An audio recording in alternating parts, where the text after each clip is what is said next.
শোনো শোনো শোনো সবে শোনো দিয়া মন, আজ আমি রেঁধেছি কাশ্মীরি পোলাও করিয়া যতন। নারকেলটাকে এরকম ভাবে গ্যাসের একটুখানি দিলে নারকেলটা বেশ ভালোভাবে মালা থেকে উঠে চলে আসে, তাই জন্য এই প্রসেসটা করে নিচ্ছি। দেখুন নারকেলের মালাটাতে একটু চাপ দিচ্ছি, তাতেই এটা উঠে চলে আসছে।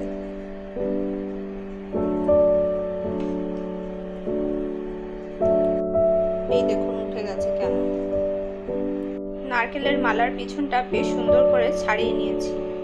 কয়েকটা ছোয়ারা নিয়েছি, 8টা মতন ছোয়ারাকে জলে ভিজিয়ে রেখেছি।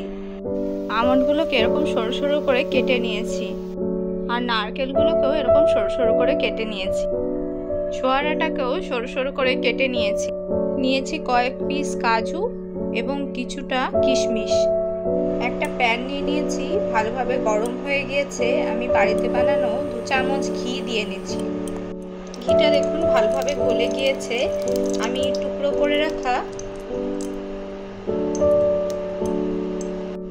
নারকেলটা দিয়ে নিচ্ছি। নারকেলগুলোকে খুব ভালোভাবে ভেজে নেব।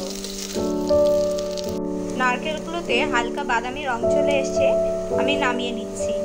নারকেলটা উঠিয়ে নেওয়ার পরে ওই প্যানের মধ্যেই কাজু আর কিশমিশটা দিয়ে নিচ্ছি। কাজু আর কিশমিশটাকেও খুব ভালোভাবে ভেজে নেব। কাজু আর কিশমিশটাও আমার ভালোভাবে ভাজা হয়ে গিয়েছে, এগুলোকেও উঠিয়ে নিলাম। আমন্ড আর কেটে রাখা ছোয়ারাগুলো দিয়ে নিলাম।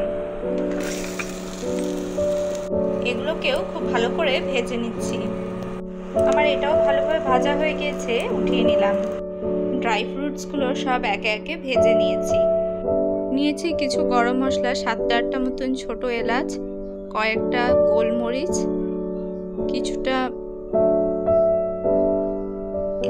কিছুটা লবঙ্গ আর কিছুটা দারচিনি।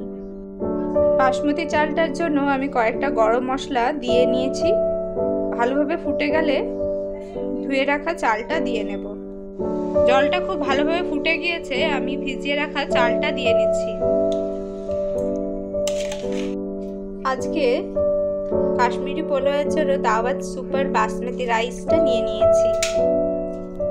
আমি অল্প একটু ফুড কালার দিয়ে নিয়েছি, একটা হলুদ ভাব আসার জন্য চালগুলোর মধ্যে, যেহেতু আজ বানাচ্ছি কাশ্মীরি পোলাও। দেখুন 5 মিনিট ধরে চালটা খুব ভালোভাবে ফুটে গিয়েছে। চালটা ভালোভাবে চেক করে নিয়ে নামিয়ে নিতে হবে। দেখুন চালটা বেশ ভালোভাবে সেদ্ধ হয়ে গিয়েছে, নামিয়ে নিয়েছি। কড়াইটা বেশ ভালোভাবে তাতিয়ে নিয়ে তার মধ্যে 2 চামচ ভরে ভরে ঘি দিয়ে নিয়েছি। গোটা গরম মশলাগুলো আমি ফোড়নে দিয়ে নিয়েছি। গোটা গরম মশলাটা খুব ভালোভাবে ভাজা হয়ে গেলে পরে ভেজে রাখা ড্রাই ফ্রুটসগুলো দিয়ে নেব। দেখুন খুব ভালোভাবে গরম মশলাগুলো ভাজা হয়ে গিয়েছে। আমি পরিমাণ মতো অল্প করে চিনি দিয়ে নিচ্ছি। 6টা কাঁচা লঙ্কাও চিড়ে দিয়ে নিয়ে ভাতগুলো দিয়ে নিয়েছি। বাসমতি চালটা দিয়ে নেওয়ার পরে সমস্ত ড্রাই ফ্রুটসগুলো দিয়ে নিচ্ছি।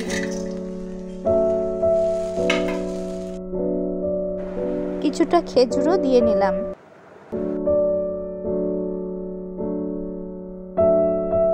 শাহি গরম মশলাও দিয়ে নিচ্ছি। আমি আরো 3 চামচ মতন ঘি দিয়ে নিয়েছি। আমি ভাতটা যখন ফুটিয়েছিলাম তখনই নুন দিয়ে ফুটিয়েছিলাম। এখন খুব কম নুন দিয়ে নিয়েছি, স্বাদ মতো চিনিও দিয়ে নিয়েছি। পোলাওটা একটু মিষ্টি হয়, তাই জন্য আমি আরো খানিকটা চিনি দিয়ে নিচ্ছি। পরিমাণ মতো নুন দিয়ে নিচ্ছি।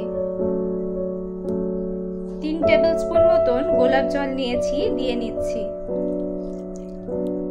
আমি কিছুটা গোলমরিচ গুঁড়ো করে নিয়েছি, এই গোলমরিচ গুঁড়োটাও এর মধ্যে দিয়ে নিচ্ছি। সবকিছুকে ফাইনালি একবার মিশিয়ে নিলেই রেডি হয়ে যাবে। আমার কাশ্মীরি পোলাওটা একবারে রেডি হয়ে গিয়েছে, নামিয়ে নিচ্ছি।